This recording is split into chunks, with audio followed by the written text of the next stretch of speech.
Thomas the Tank Engine has his very own coaches, Annie and Clarabelle. He loves them very much. But Toby the Tram Engine also has got his very own coach. Her name is Henrietta. They love each other very much and always enjoyed their love on Sodor. But this afternoon, Toby noticed that Henrietta was a bit sad. He decided to ask her what the matter was. "Is everything all right, Henrietta? You seem to be a bit sad about something, even when the weather is so nice and the countryside looks prettier than ever." Henrietta gave a sad reply. "It's just," she said, "every day is exactly the same. I'm getting a bit bored, to be honest, and we always travel at the same speed, and we are never going fast." Toby chuckled. "Ah, so you want to go faster? Is that it? Well, I can go faster if you would like." Toby pumped his pistons and started to go faster and faster. Big clouds of steam shot into the air from Toby's funnel.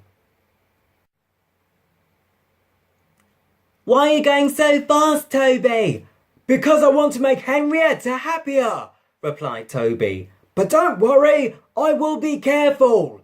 And with that, Toby continued racing along the line.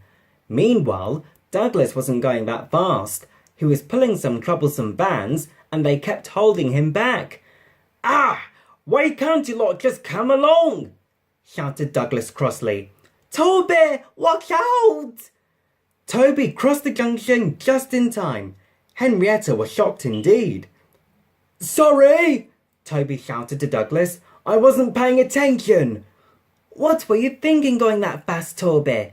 You know that wasn't safe to do," cried Henrietta. "I'm sorry," Toby replied. "I just wanted to make you happy." As they steamed into Knapford Station, Gordon was waiting there with his express to depart.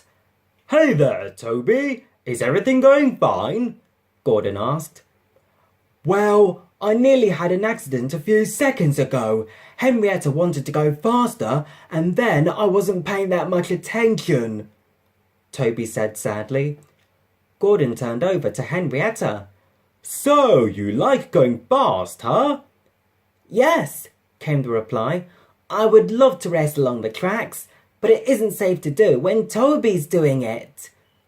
Douglas came along. "I'm still sorry for what happened," Toby said, "but please don't tell the Fat Controller." "Toby, please tell me what Douglas shouldn't tell to me," the Fat Controller said. "I don't like engines having secrets from me."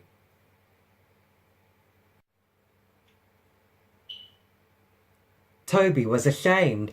"I'm sorry, sir," he said. "I nearly had an accident with Douglas a few minutes ago because I was going too fast." "Why were you going so fast anyway?" the Fat Controller asked. "It's just, Toby stuttered. "I don't know what came up in my head, sir, but I promise it won't happen again." And with that, Toby puffed nervously away. Henrietta was disappointed. She was just talking to Gordon about going fast when Toby took her away from him. She told so to Toby. "Please, Henrietta, I have had quite enough of going fast," Toby said. "What's so special about it anyway?" Henrietta laughed. "I don't know," she said. "It's just that feeling when you feel the wind blow around you, and, well, I can't really explain it." The next morning, Toby couldn't wake up. He was very tired and didn't want to go out. "You really need to wake up, Toby," Thomas warned him. "What's the time anyway?" Toby yawned. "8:30, said Thomas. "Wait, what?" Toby didn't waste a second after that. He puffed as quickly as he could to fetch Henrietta. Meanwhile, Henrietta was getting pretty bored.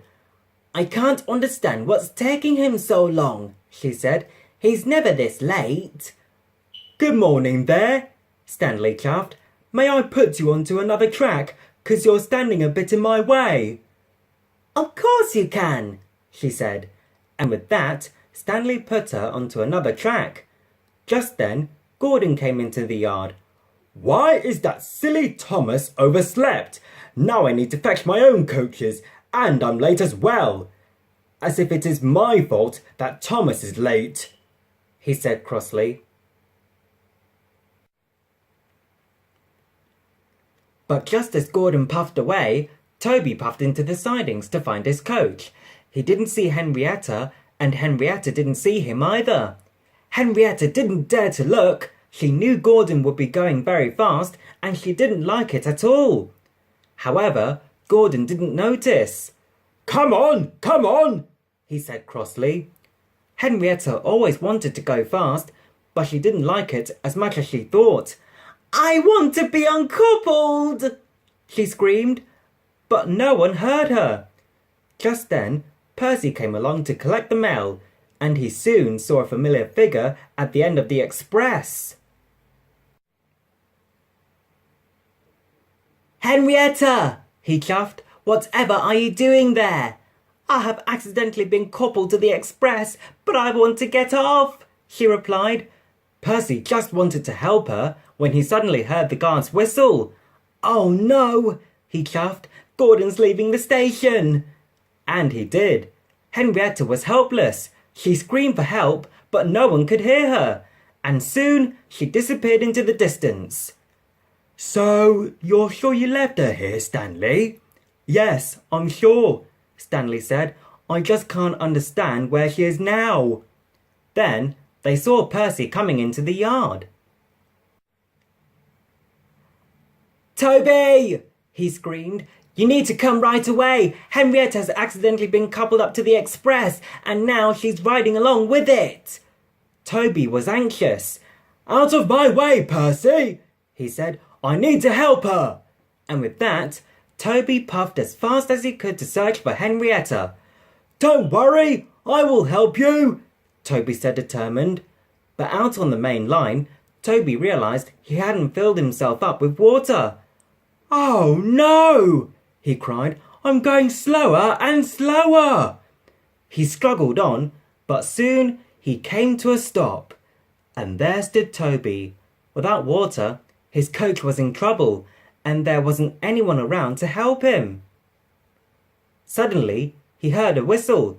It turned out to be the Flying Scotsman. "Toby? Scotsman? What are you doing here?" "What are you doing here?" The Flying Scotsman chuckled. "Well, let me explain first then," he said. "The Fat Controller asked me to come to his engine festival in a few days. Now then, what are you doing here?" Toby told him the whole story. "And now," he said, "I've run out of water." "Don't fear, Flying Scotsman is here." "Don't worry, Toby," he said. "I will chase my little brother. He isn't going that fast, by the way. Ha ha." Toby smiled. He couldn't thank him enough. Meanwhile, Henrietta was getting very tired after going so fast, and she really wished that Gordon would stop soon. "Hello there, little brother," the Flying Scotsman said happily. Gordon was surprised. "What are you doing here?" "I've come to save a coach for a friend of mine," Scotsman said. "The coach is called Henrietta." "Ah, there she is already." Gordon was shocked. "Henrietta? Are you okay? I'm so sorry." "I'm fine," Henrietta replied. "I'm just a bit dizzy and I want to go back to Toby."